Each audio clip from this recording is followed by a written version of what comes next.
Dami na naming pagtitimping na ibigay, sugal sa bansa, karahasan, mga negosyong pailalim may mabahong taglay.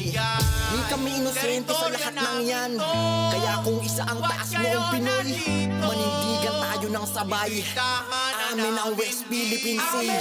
Mga pikik matang dayuan, pinupugos sa laro, basa ko ay ninanakawan sa big sa yaman para umunlad kanilang bayan. Mananakop ng ibang bansang sa kalikasan ay mayaman. Huwag nyo kaming sirain, huwag nyo kaming yurakan ng bugaw na kulay. Pag binaliktad namin ay digmaan, huwag nyo kaming dahasin, huwag nyo kaming subukan. Dugong Pinoy to kung tawagin, di nyo kayang batain o madungisan. Ito'y aming pag-aaring hindi mabibitawan.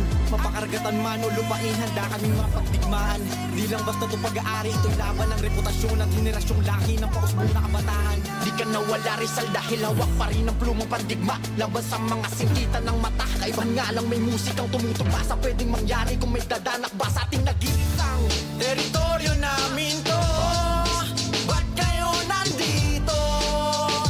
Sobrang dami na, dami na rin at marami pang pwedeng mangyari. Sa daming beses na inaginitong aming balwarte, di kami magpapalupi. Kami ay di inisente, kung mapas lang man sa parte ng Pilipinas, ito'y tatawagin kong Vicente. You are now listening to Moral Beats.